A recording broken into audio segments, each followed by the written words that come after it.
യഥാർത്ഥത്തിൽ മന്ത്രിയുടെ പ്രശ്നം എനിക്ക് തോന്നുന്നത് അവർക്ക് ഹാലൂസിനേഷൻ പിടിപെട്ടിട്ടുണ്ട് എന്നാണ് ഞങ്ങൾ സംശയിക്കുന്നത്. സംഭവിക്കാത്ത പല കാര്യങ്ങളും അല്ലെങ്കിൽ യാഥാർത്ഥ്യത്തിലില്ലാത്ത പല കാര്യങ്ങളും സംഭവിച്ചിട്ടുണ്ട് എന്ന് തോന്നുക, ആ തരത്തിൽ വിളിച്ചു പറയുക, അങ്ങനെ അത് വിഷ്വലൈസ് ചെയ്യുന്ന തരത്തിലുള്ള കഥകൾ മെനഞ്ഞുണ്ടാക്കുക. അതുകൊണ്ട് കേരളത്തിൻ്റെ ആരോഗ്യവകുപ്പ് മന്ത്രിക്ക് ഹാലൂസിനേഷൻ പിടിപെട്ടിട്ടുണ്ട് എന്നാണ് യൂത്ത് കോൺഗ്രസിന് പറയാനുള്ളത്. അത് കഴിഞ്ഞ ദിവസം ആരോഗ്യമന്ത്രിയുടെ കണ്ണൂരിലെ വരവുമായി ബന്ധപ്പെട്ട് നടന്ന സംഭവ വികാസങ്ങളൊക്കെ 2 ദിവസത്തിന് ശേഷം അവസാനിച്ചു എന്നാണ് ഞങ്ങളൊക്കെ കരുതിയത്. അതിൻ്റെ ഒരു പ്രധാന കാരണം എന്ന് പറയുന്നത് അവർ തയ്യാറാക്കിയ തിരക്കഥ അത് പൂർണ്ണമായും പാളിപ്പോയി എന്നുള്ള യാഥാർത്ഥ്യം അവർക്കും കേരളീയ പൊതുസമൂഹത്തിനും ബോധ്യമായ ഘട്ടത്തിലാണ് ഞങ്ങളങ്ങനെ കരുതിയത്. ഇന്ന് രാവിലെ ആരോഗ്യമന്ത്രി വീണ ജോർജ് മാതൃഭൂമി ചാനലിന് നൽകിയ അഭിമുഖത്തിന് ശേഷം അവർ പുതിയ ചില തിരക്കഥകളുമായി കേരളീയ പൊതുസമൂഹത്തിന് മുമ്പാകെ വന്നിരിക്കുകയാണ്.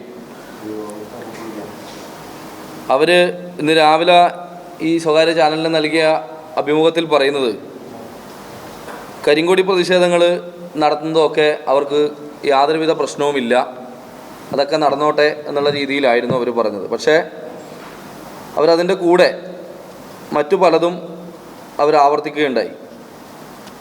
അതിലവർ പ്രധാനമായും പറയുന്ന ഒരു കാര്യമെന്ന് പറയുന്നത് അന്നേ ദിവസം അവർക്ക് കണ്ണൂർ റെയിൽവേ സ്റ്റേഷനിൽ എത്തുന്നതിന് മുമ്പ് പല സ്ഥലങ്ങളിൽ നിന്നും കരിങ്കൊടി പ്രയോഗങ്ങൾ ഉണ്ടായിരുന്നുവെന്നും ഇരിക്കൂറിലെത്തിയപ്പോൾ ആ കരിങ്കൊടി പ്രതിഷേധത്തിൻ്റെ ഭാഗമായി അവരുടെ വണ്ടിയെ ആക്രമിക്കാൻ ശ്രമിച്ചു, അവരുടെ ഗ്ലാസ്സിന് അടിച്ചുകൊണ്ടാണ് പ്രതിഷേധക്കാർ കടന്നു വന്നത്.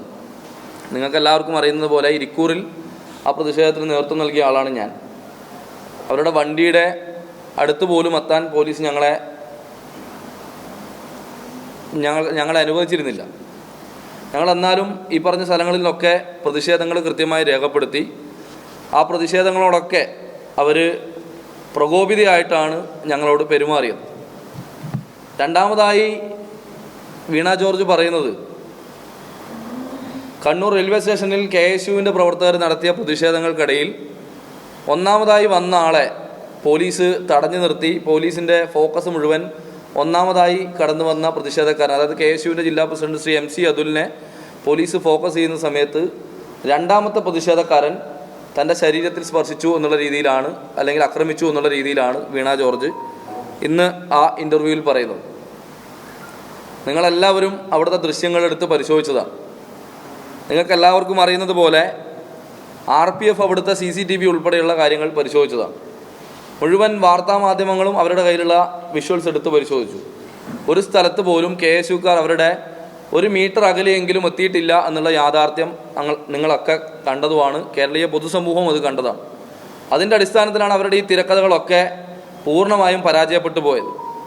വീണ്ടും മന്ത്രി ഇത്തരത്തിലുള്ള കള്ളക്കഥകൾ പറഞ്ഞുകൊണ്ട് പൊതുസമൂഹത്തെ തെറ്റിദ്ധരിപ്പിക്കാൻ ശ്രമിക്കുകയാണ് എന്നാണ് യൂത്ത് കോൺഗ്രസിന് പറയാനുള്ളത്.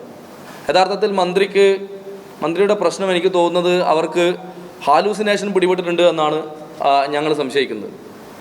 സംഭവിക്കാത്ത പല കാര്യങ്ങളും അല്ലെങ്കിൽ യാഥാർത്ഥ്യത്തിലില്ലാത്ത പല കാര്യങ്ങളും സംഭവിച്ചിട്ടുണ്ട് എന്ന് തോന്നുക, ആ തരത്തിൽ വിളിച്ചു പറയുക, അങ്ങനെ അത് വിഷ്വലൈസ് ചെയ്യുന്ന തരത്തിലുള്ള കഥകൾ മെനഞ്ഞുണ്ടാക്കുക. അതുകൊണ്ട് കേരളത്തിൻ്റെ ആരോഗ്യവകുപ്പ് മന്ത്രിക്ക് ഹാലൂസിനേഷൻ പിടിപെട്ടിട്ടുണ്ട് എന്നാണ് യൂത്ത് കോൺഗ്രസിന് പറയാനുള്ളത്. അത് മന്ത്രി ഏതായാലും ട്രീറ്റ്മെൻറ്റ് എടുക്കുന്നുണ്ട്, കഴുത്തിൻ്റെ പേരിൽ ട്രീറ്റ്മെൻറ്റ് എടുക്കുന്നുണ്ട്, കൈക്ക് പരിക്ക് പറ്റി എന്ന് പറഞ്ഞ് ട്രീറ്റ്മെൻറ്റ് എടുക്കുന്നുണ്ട്. ആ കൂട്ടത്തിൽ ഈ ഒരു അസുഖത്തിന് കൂടി ട്രീറ്റ്മെൻറ്റ് എടുക്കണമെന്ന് യൂത്ത് കോൺഗ്രസ് സാന്ദർഭികവശാൽ പറയാൻ ആഗ്രഹിക്കുകയാണ്. കരിങ്കൊടി പ്രതിഷേധങ്ങളെ ഒന്നും ഭയക്കാത്തൊരാൾ എന്തിനാണ് ഈ തരത്തിൽ പ്രതികരിക്കുന്നത് എന്ന് ഞങ്ങൾക്ക് മനസ്സിലാകുന്നില്ല. അവരുടെ ഭാഷയിൽ അവർ പറഞ്ഞത് ഇരയെ കണ്ടപ്പോൾ പുലി ചാടി വീഴുന്നത് പോലെയാണ് KSUക്കാർ അവർക്കെതിരെ ചാടി വീണത് എന്നാണ്. ആ തരത്തിലുള്ള എന്തെങ്കിലും ഒരക്രമം നിങ്ങൾ ആരെങ്കിലും കണ്ടതായിട്ട് നിങ്ങൾക്കെല്ലാവർക്കും, മാധ്യമ സുഹൃത്തുക്കളെല്ലാവരും ഇവിടെ ഉണ്ടായിരുന്നു, നിങ്ങൾക്ക് ആർക്കെങ്കിലും അറിയോ?